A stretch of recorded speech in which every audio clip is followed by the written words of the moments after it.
நள்ளிரவு நேரம் அது. அந்த காட்டுப்பகுதியில் உள்ள சாலையில் பகலிலேயே ஆட்கள் போக்குவரத்து குறைவு. இரு பக்கமும் மரங்கள் அடர்ந்த அந்த வனாந்திர பிரதேசம் மனித நடமாட்டத்திற்கு மாலை 6 மணிக்கு மேல் முற்றிலும் தடை செய்யப்பட்டிருந்தது. காரணம், இரவு நேரம் விலங்குகளின் நடமாட்டம் அப்பகுதியில் அதிகம். அதை மீறி உள்ளே செல்பவர்கள் சிறப்பு அனுமதி பெற்றுதான் செல்ல வேண்டும். சத்யா சிறப்பு அனுமதி பெற்றிருந்தான். அவனது நிருபர் உத்தியோகம் அதை எளிதாக அவனுக்கு பெற்றுக் கொடுத்திருந்தது. சத்யமூர்த்தி பிரபல துப்பறியும் பத்திரிகையாகிய 3வது கண்ணின் ஆஸ்தான நிருபர். 2 நாட்களுக்கு முன்புதான் பத்திரிகை தலைமை அதிகாரி இவனை தனது கேபினில் அழைத்து பேசியிருந்தார்.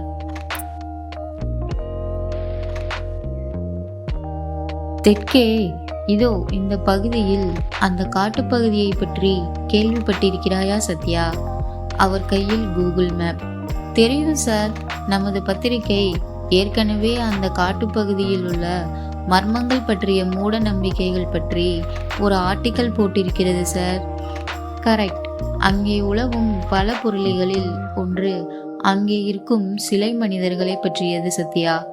அவர்கள் பகலில் சிலையாக இருக்கிறார்கள் என்றும் இரவில் உயிர் பெற்று நடமாடுகிறார்கள் என்றும் அந்த பகுதி கிராமத்து மக்கள் நம்புகிறார்கள். அந்த சிலைகளை நேரில் பார்த்திருப்பதாக சில கிராமவாசிகள் சத்தியம் செய்கிறார்கள். இரவில் சிலை மனிதர்கள் கதவை தட்டி தண்ணீர் கேட்பதாக கூட சொல்கிறார்கள். அவர்கள் அனைவர் கண்ணுக்கும் தெரிவதில்லை என்றும் சிலைகள் எண்ணிக்கை அவ்வப்போது கூடுகிறது குறைகிறது என்றும் அவர்களுக்கு இறப்பு பிறப்பு உண்டு என்றும் அவர்கள் ஏதோ தீய சக்தியால் கட்டுப்படுத்தப்படுகிறார்கள் என்றும் பல கதைகள். அவர்கள் இரவில் மட்டுமே கண்ணுக்கு தெரிவார்களாம். அந்த மூட நம்பிக்கைகளை புரளிகளை அழிக்கும் விதமாக ஒரு ஆதாரபூர்வ ஆர்டிக்கல் உன்னிடம் எதிர்பார்க்கிறேன் சத்யா. நீ பேய் பிசாசில் நம்பிக்கையற்றவன் என்று எனக்கு தெரியும் என்றார் தலைமை அதிகாரி. சத்யா தனது மோட்டார் சைக்கிளின் வேகத்தை குறைத்தான். சீரான 35 கிலோமீட்டர் வேகத்தில் அந்த சாலைகள் சென்றன. இருபுறமும் இருந்த மரண நிசப்தம், அந்த இடத்தின் குளிர், எங்கோ கேட்கும் சில இரவு பறவை சப்தம், இதற்கு மத்தியில் இருட்டை கிழித்து கொண்டு இவன் பைக்கின் வெளிச்சம், இதை தவிர வேறு ஏதும் அங்கே தெரியவில்லை. அப்போது திடீரென்று கரக் கரக் என்றது இன்ஜின். அதைத் தொடர்ந்து மோட்டார் பைக் நின்று போனது. சத்யா கொஞ்சம் அதிர்ச்சியாக பைக்கை விட்டு இறங்கினான். அத்துவான காட்டில் பைக் கோளாறு பெரிய பிரச்சனையாச்சே. கீழே இறங்கி பைக்கை அப்படி இப்படி சாய்த்து பார்த்தவன் வண்டி ரிசர்வில் சென்றிருந்ததை கவனித்தான். நல்ல வேலை, என்னவோ ஏதோன்னு பயந்துட்டேன். பெட்ரோல் குமிழை ரிசர்வில் திருகிவிட்டு கிக்கரை உதைத்தான். வண்டி கிளம்பியது. வண்டியை திருட்டில் செய்துவிட்டு நிமிர்ந்து பார்த்தவன் அதிர்ந்தான். எதிரே வண்டி ஹெட்லைட் வெளிச்சத்தில் ஒரு கிழவி நின்றிருந்தாள். கூன் விழுந்து தலை முழுக்க சுருட்டை முடியுடன் ஒரு கருப்பு போர்வையை போர்த்தி கொண்டு தொங்கும் காதுகளுடன் இப்படி சாலையில் திடீரென முளைத்த அந்த திகில் கிழவியை பார்த்து ஒரு கணம் ஆடி போனான் சத்யா. அவள் தலையில் ஆங்காங்கே மட்டும் சொட்டையாய் இருந்தது திகிலை இன்னும் கூட்டியது. பிறகு கொஞ்சம் சுதாரித்து யாரு என்றான். கொஞ்சம் கடினப்பட்டு குரலை வரவழைத்தான்.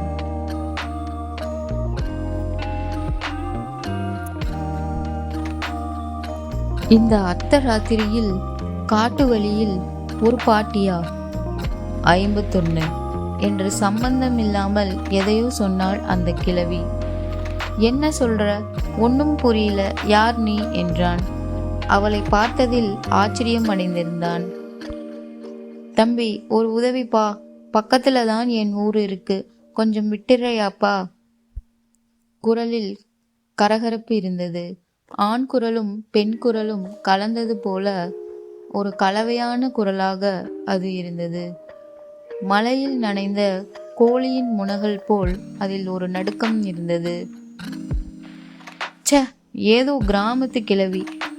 பாட்டி, ஒழுங்கா பிடிச்சு உட்காருவியா? வா என்றான்.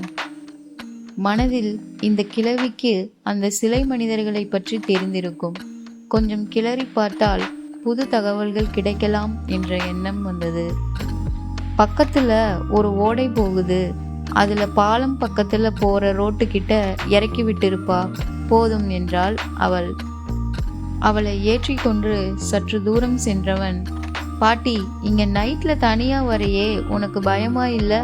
இங்க ஏதோ சிலையெல்லாம் நைட்ல உயிர் வந்து கத்துதாமே என்றான். பாட்டி ஒரு விசித்திர சிரிப்பு சிரித்தாள். அதுங்க பாட்டுக்கு வரும் போவும், பாவம் நல்ல மனுஷாளுங்க, நாம அதுக்கு ஏன் பயப்படணும்? நான் நிறைய பார்த்திருக்கேனே என்றாள். என்னது, நீ நிறைய பார்த்திருக்கியா? அப்போ அந்த கதையெல்லாம் உண்மைன்னு சொல்றியா? தம்பி, இதுல என்ன பொய் இருக்கு? அதுங்க இங்கதான் நடமாடிட்டு இருக்கு. அதுங்க எதிர வந்தா ஒண்ணு மட்டும் நீ கவனமா இருக்கணும் என்று சொல்லிக்கொண்டு வந்த நேரத்தில் சத்யா எதிரே வந்த சின்ன ஓடையை கவனித்தான். அதன் மேல் இருந்த பாழடைந்த பாலம் ஒன்று நில ஒளியில் தெரிந்தது. அதற்கு வலது பக்கம் ஒரு மண் ரோடு பிரிந்ததை கவனித்தான். அந்த இடம் வந்தவுடன் பாட்டி தன் கதையை நிறுத்திவிட்டு இங்குதான் என்றாள்.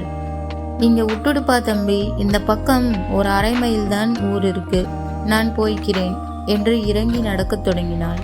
கையில் ஏதோ பை வைத்திருந்ததை அப்போதுதான் கவனித்தான் சத்யா.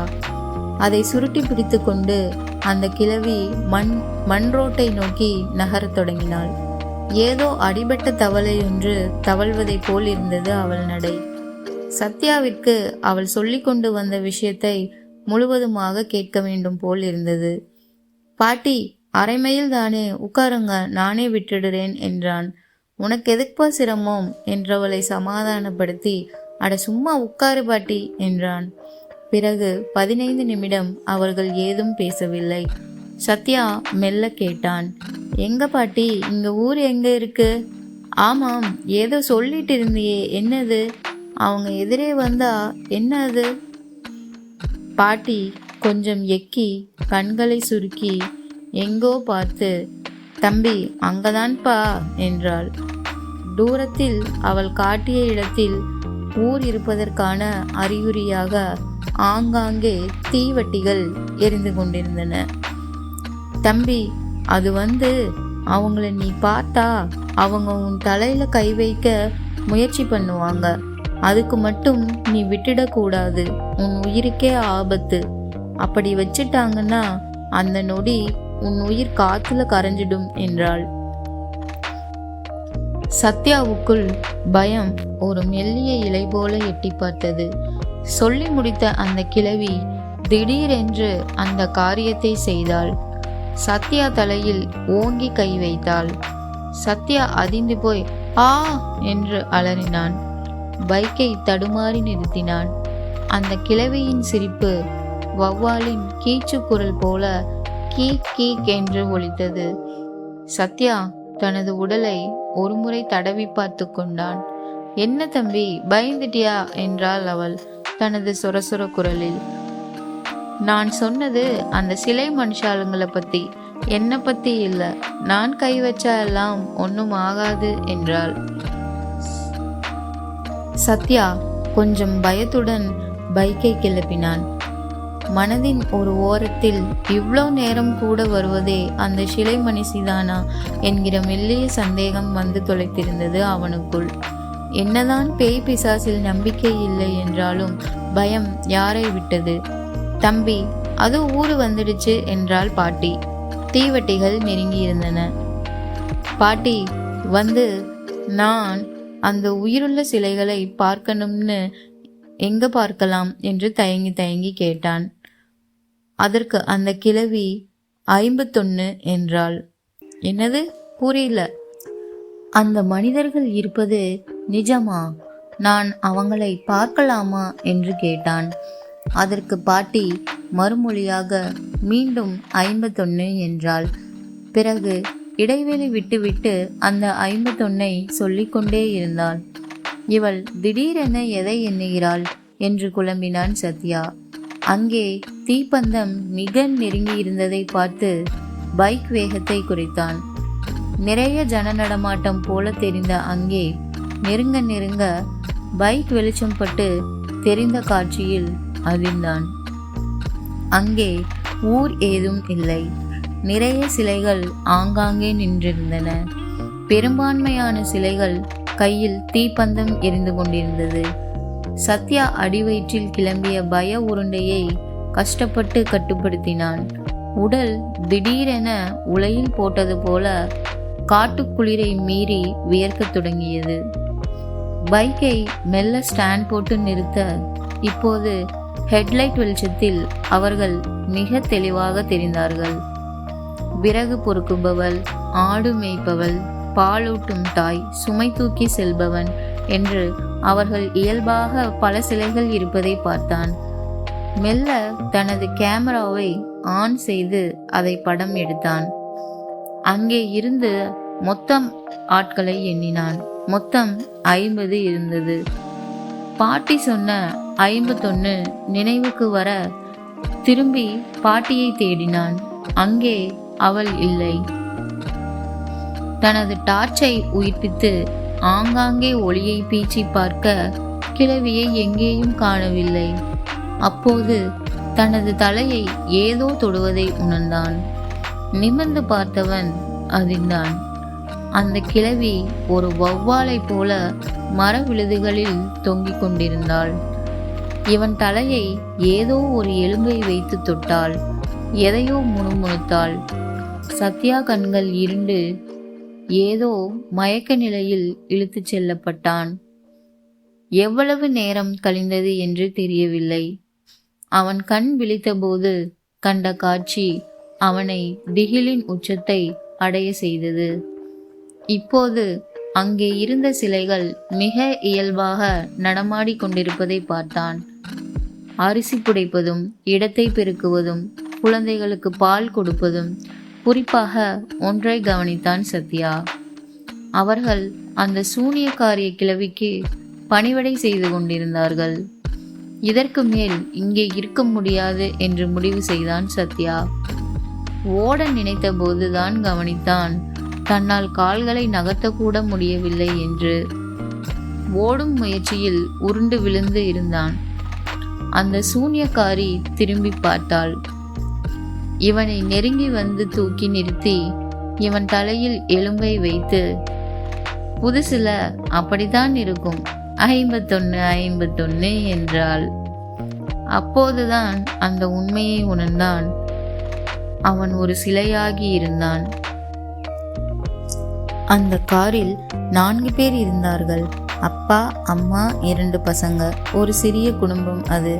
நான் அப்பவே சொன்னேன், நைட்ல இந்த வழியா போக வேணாம்னு.